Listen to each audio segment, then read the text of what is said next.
লাফিকুল ইছলামৰ নিৰ্বাচন আহিলে অকণমান চৰ্চা এনে কৈছো লাফিকুল ইছলাম এজন ব্যক্তি মই একটা ব্যক্তিক লৈ এগৰাকী এটা বৃহৎ সংগঠনৰ বিটিএডি এটা বৃহৎ সংগঠনৰ ছাত্ৰ সংগঠনৰ তেখেত লিডাৰ আছিলে আৰু যথেষ্ট সম্ভাৱনাপূৰ্ণ প্ৰতিশ্ৰুতিপূৰ্ণ তেখেত এজন লিডাৰ আছিলে গতিকে সেইটো এটা শেহতীয়া সময়খিনি যথেষ্ট এটা থকা গুৰুত্ব থকা বিষয় আছিলে তাৰপিছত কিন্তু বহুত বিশেষ অগ্ৰগতি আমি নেদেখিলোঁ দুই এজনক হয়তো এৰেষ্ট কৰিলে এইটো মই এই বিষয়টো পুৰণা হৈছে এইটোক লৈ মই খচৰীয়া কৰিব যোৱা নাই কিন্তু কথাটো মোৰ অত্যন্ত ঘনিষ্ঠ এটা মোৰ মানে খুব ভাল মোৰ সম্পৰ্ক আছিল সদায় তাৰ ভায়েকৰ লগত মোৰ ভাল সম্পৰ্ক আছিল তাৰ ফেমিলিৰ লগত মোৰ ৰিলেশ্যন আছিল কিন্তু তাৰ কাৰণে আজিও মোৰ মনটো বেয়া লাগে কাৰণ তাৰ নিচিনা এজন প্ৰভাৱশালী ৰাজনৈতিক হত্যা আছিলে বুলি অনুমান কৰে নেকি আপোনালোকে আমি এই মুহূৰ্তত আজি কমেণ্টটো দিলোঁ অকণ সেই মুহূৰ্তত বহুত কমেণ্ট দিছোঁ সেইটোতো তেখেতে কৈছিলোঁ আমাৰ যে নিৰাপত্তাৰ অভাৱ হৈছে পুলিচৰ ব্যৱস্থা কৰিছিল তাৰপিছত হত্যা হ'ল এইটো অত্যন্ত দুৰ্ভাগ্যজনক তাৰ বিচাৰটো আজিলৈকে ফেমিলিটো নাপালে তাত যদি কোনোবা এজন মানুহ জেলত গ'লহেঁতেন কোনোবা এজন কৰিলেহেঁতেন আজিলৈকে সেইটো নহ'ল আমি সেইকাৰণে কৈছোঁ আমি হতাশ সেইবিলাকত ইয়াত আইনৰ শাসন আছে নে নাই আমি হতাশ ইয়াত শ মানুহ হত্যা হাজাৰ মানুহ হত্যা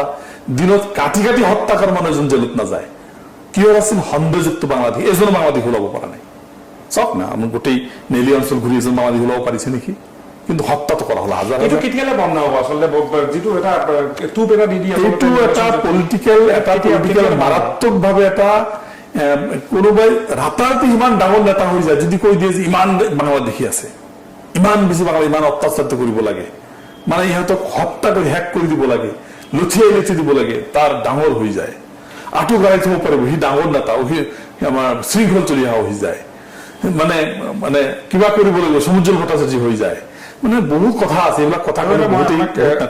প্ৰশ্ন আপুনি যিহেতু আনিলে শৃংখল চলিহাৰ নামটো শেহতীয়া সময়খিনিত আমি যেতিয়াই চাবলৈ যাওঁ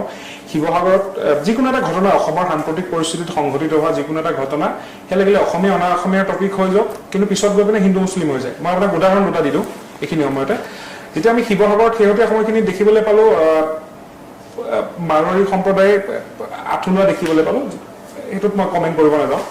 আঁঠুলোৱা দেখিবলৈ পালোঁ তাৰ কেইদিনমানৰ পিছতে ঢিঙৰ এটা ঘটনাক লৈ গোটেই যিটো অসমীয়া অনা অসমীয়া যিটো টপিক আছিলে বা বিষয় আছিলে সেইটো গৈ পিনে চিফ্ট হৈ গ'ল হিন্দু মুছলমানলৈ তাৰপিছত একদম শেহতীয়া ৰিচেণ্ট এটা আপোনাক মই কথা ক'বলৈ যাওঁ দুলীয়াজানত এটা ঘটনা সংঘটিত হ'ল পেট্ৰল ডিপু কাণ্ড আপুনিও চাগে খুব গম পায় তাতে অসমীয়া অনা অসমীয়া টপিকটো আকৌ আহিলে তাৰপিছত গৈ পিনে যোৰহাটৰ আজাদ চৌধুৰীত গোটেই ঘটনাটো সমাপ্ত হৈ গ'ল মানে অসমীয়া অনা অসমীয়া যেতিয়াই প্ৰসংগটো উত্থাপন হয় তেতিয়াই গৈ পিনে শেষ ক'ত হয় সামৰণি পৰেগৈ হিন্দু মুছলমানৰ গতিকে এই বিষয়টো আপুনি কেনেকৈ চাই আচলতে মই কথাটো এইটো ছাৰ এই কথাটো আজিৰ পৰা নহয় অসম আন্দোলন যেতিয়া আৰম্ভ হৈছিল তেতিয়া অস্তিত্ব ৰক্ষাৰ যুঁজ আছিল বহিৰাগত হটাও বহিৰাগত বিতৰণ সেই বহিৰাগত কোন আছিল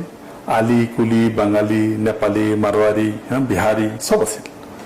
যেতিয়া বিহাৰী আৰু মাৰোৱাৰীবিলাক RSSৰ প্ৰভাৱত থাকিল হিন্দী বলৰ হাতত থাকে সিহঁতে স্কেপ হ'ল কোন থাকিল বিদেশী কোন থাকিল নেপালী বাঙালী হিন্দু মানে বাংলাদেশ আৰু নেপাল পূৰ্বত নেপালৰ লগত চুক্তি কৰিলে নেপালীখিনি সাঙুৰি ল'লে কোন থাকিল বাংলাদেশীৰ পিছত কি হ'ল তেতিয়া আকৌ কা আনি হিন্দুখিনিক চেপ দিয়া হ'ল এতিয়া কোন মাইনৰিটি খেদা তাৰমানে বহিৰাগতৰ পৰা লাহে আহি মিয়া খেলত কৰিছে মেটাৰটো আহি কৰবাত ফিক্স কৰিছে RSS যেনেকৈ ডিক্টেশ্যন দিয়ে সেনেকৈ হয় এতিয়া শৃংখল চলিহাৰ লগত সম্পৰ্ক চৰকাৰৰ অত্যন্ত ঘনিষ্ঠ শৃংখল চলিহাই যেতিয়াই মানে হিন্দী বোলাটো বেছি উত্থান হৈ যায় চৰকাৰে সেইটোক শৃংখল চলিহা জাতীয় এক শ্ৰেণীৰ জৰিয়তে সিহঁতক কণ্ট্ৰল কৰি যদি বেছি গৰম হৈ যায় ইফালে বেছি গৰম হৈ যায় ডাইভাৰ্ট কৰি মিয়াৰ ওপৰত দি দিয়ে তেতিয়া ইফালে এইটো গ্ৰুপ চেটিছফাই হ'ল গোটেই দৃষ্টিটো মিয়াৰ ওপৰত আহি পৰিলে আজি মেটাৰটো আপুনি বুজি ল'ব লাগিব এইখিনি বস্তু অসমৰ ৰাইজে চাই আছে কিন্তু কিছুমানে কৈছে কিছুমানে কোৱা নাই মই আমিনুল ইছলাম মই জানো মোৰ কি হ'ব কি নহ'ব মই নাজানো কিন্তু মই স্পষ্টভাৱে মই কৈ যাওঁ শৃংখল চলিহা চৰকাৰৰ লগত সম্পৰ্ক থকা শৃংখল চলিহা হিন্দী বলৰ লগত বিহাৰী মাৰোৱাৰীৰ লগত বাৰে কৰিছে মাৰোৱাৰীক আঁঠু কৰোৱাৰ ব্যৱস্থাও কৰিছে মাৰোৱাৰীক আকৌ মন্ত্ৰী পাতি গোটেই অসমৰ দায়িত্ব দিয়া হৈছে ডিলিমিটেশ্যন মাৰোৱাৰীৰ জৰিয়তে কৰোৱা হৈছে আজি গোটেই চিষ্টেমটোৱে গোটেই ফিনেন্সিয়েল ক্ষমতাও তেখেতসকলৰ হাতত আল্টিমেটলি তেখেতসকলক কৰিব লাগিব আৰু ফিনিচিংটো অসমীয়া মানুহটো চেটিছফাই কেতিয়া হ'ব যেতিয়া এইটো